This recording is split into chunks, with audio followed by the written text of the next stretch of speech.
লোকসভা নির্বাচনের আবহে সিএ লাগু করা কেন্দ্রীয় সরকারের কাছে এক প্রকার মাস্টার স্ট্রোক। যদিও এই সিএ এর বিরোধিতা করেছে একাধিক রাজনৈতিক দল।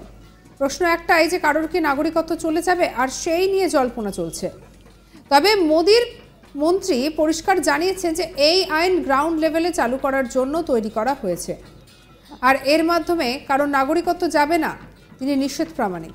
তিনি জানিয়েছেন যে সিএ তৈরি করা হয়েছে বাস্তবায়নের জন্য। বহু মানুষ যারা ধর্মীয়ভাবে প্রতারিত হয়ে এসেছেন, ভারতে এসে আশ্রয় নিয়েছেন, তাদের প্রত্যেকের জন্য অত্যন্ত ফলপ্রসূ হবে এই আইন। নাগরিকত্ব দেওয়ার আইন, এর জন্য কারণ নাগরিকত্ব যাবে না, এটা হলফ করে বলতে পারি।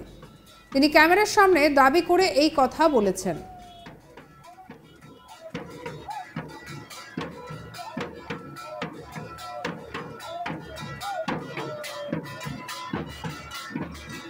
কি বলেছেন কেন্দ্রীয় প্রতিমন্ত্রী নিশীথ প্রামাণিক, শুনব।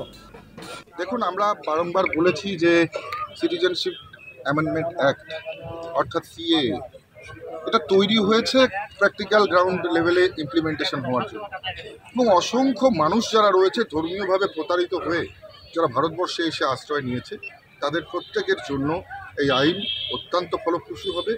এবং এই আইন নাগরিকত্ব দেওয়ার আইন, একটা লোকেরও নাগরিকত্ব এই আইনের মাধ্যমে যাবে না, এটা আপনার অন ক্যামেরা আমি নিশ্চিত করে বলে দিচ্ছি। লোকসভা নির্বাচনের প্রাক লগ্নে সিএ লাগু করল কেন্দ্রীয় সরকার।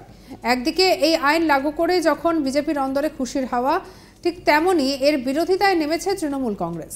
প্রসঙ্গত, সিএ পাশের প্রায় 4 বছর পর বিজ্ঞপ্তি জারি করল কেন্দ্র। প্রসঙ্গত আপনাদের বলে রাখি যে সিএ আসলে কি। 2014 সালের 31শে ডিসেম্বর পর্যন্ত পাকিস্তান, বাংলাদেশ এবং আফগানিস্তান থেকে ধর্মীয় কারণে নিপীড়নের জন্য এই দেশে আসা শরণার্থীদের ভারতীয় নাগরিকত্ব দেওয়ার কথা বলা হয়েছে। আর এই দেশগুলি থেকে হিন্দু, শিখ, বৌদ্ধ, জৈন, পার্সি, খ্রিস্টান সম্প্রদায় শরণার্থীদের নাগরিকত্ব প্রদানের বিষয়টি সিএতে উল্লেখ করা হয়েছে। যদিও এই আইনে মুসলিম সম্প্রদায়ভুক্তের কথা বলা হয়নি। অর্থাৎ ওই 6 সম্প্রদায় ছাড়া পাকিস্তান, বাংলাদেশ, আফগানিস্তান বা অন্য কোনো দেশ থেকে আসা কোনো সম্প্রদায় শরণার্থীকে ভারতীয় নাগরিকত্ব দেওয়া হবে না। কিভাবে সিএ থেকে সুবিধা পাবেন পাকিস্তান, বাংলাদেশ, আফগানিস্তান থেকে আগত শরণার্থীরা? নিয়ম অনুযায়ী ভিসা বা পাসপোর্টের মতো নথি না থাকলেও ভারতীয় নাগরিকত্ব পাওয়ার জন্য আবেদন করতে হবে।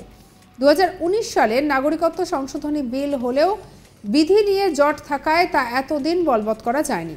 সোমবার সন্ধ্যায় গ্যাজেট নোটিফিকেশন জারি করে অবশেষে তা কার্যকরী করেছে কেন্দ্রের মোদী সরকার। আর লোকসভা ভোটের আবহে কেন্দ্রের এই সিদ্ধান্তে রীতিমতো শোরগোল পড়ে গিয়েছে।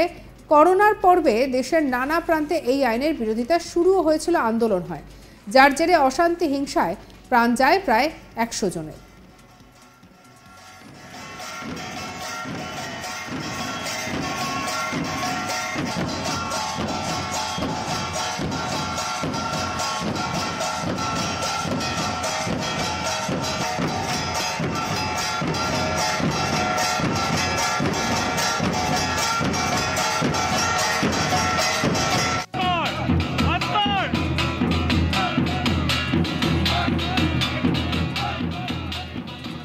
এ রাজ্যে মতুয়া সম্প্রদায়ের দাবি ছিল অবিলম্বে সিএ লাগু করার। কিছুদিন আগে এ বিষয়ে বার্তা দিয়ে কেন্দ্রীয় মন্ত্রী শান্তনু ঠাকুর বলেছিলেন যে ভোটের আগে সিএ কার্যকর হচ্ছে।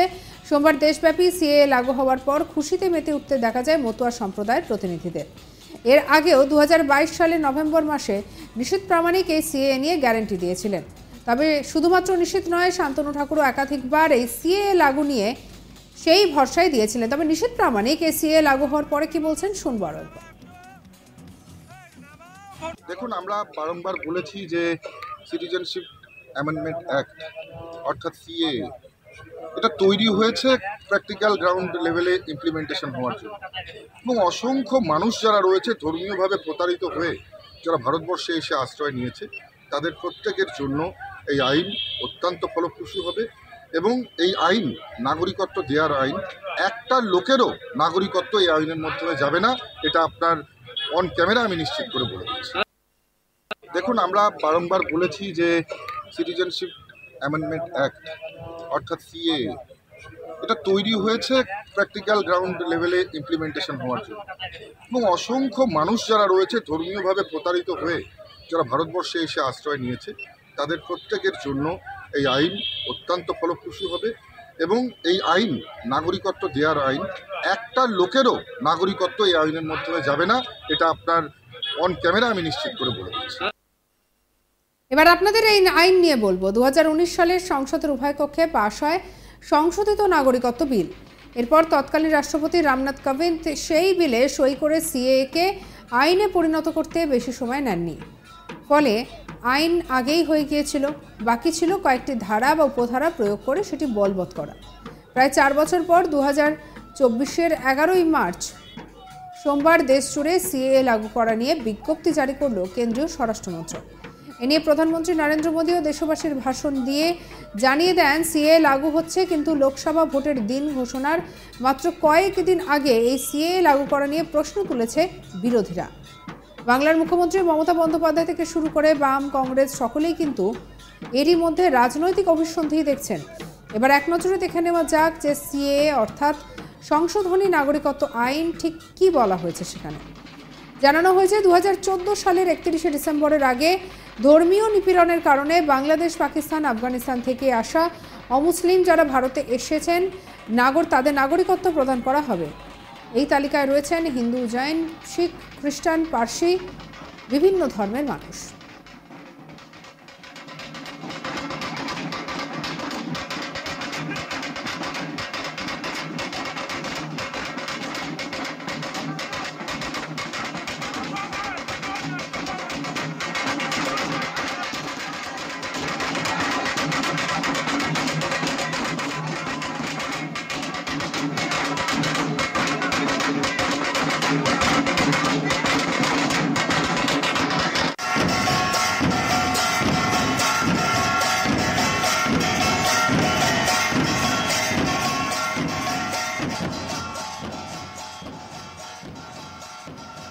তবে এই প্রতিবেশী এই 3 দেশ থেকে আসা সংখ্যালঘু মুসলিমদের কিন্তু নিজে থেকে আবেদন করতে হবে ভারতীয় নাগরিকত্ব পাওয়ার জন্য।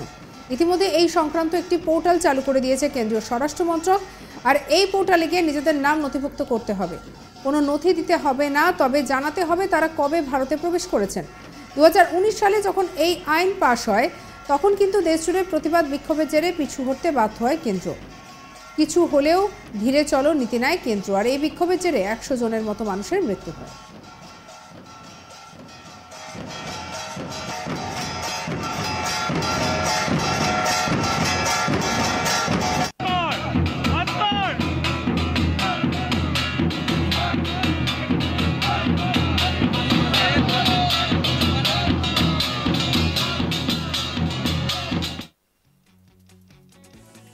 সঙ্গে রাখুন আজ তাক বাংলাকে। অন্যান্য খবর পরবর্তী আপডেটের জন্য লাইক, কমেন্ট, শেয়ার, সাবস্ক্রাইব করতে ভুলবেন না।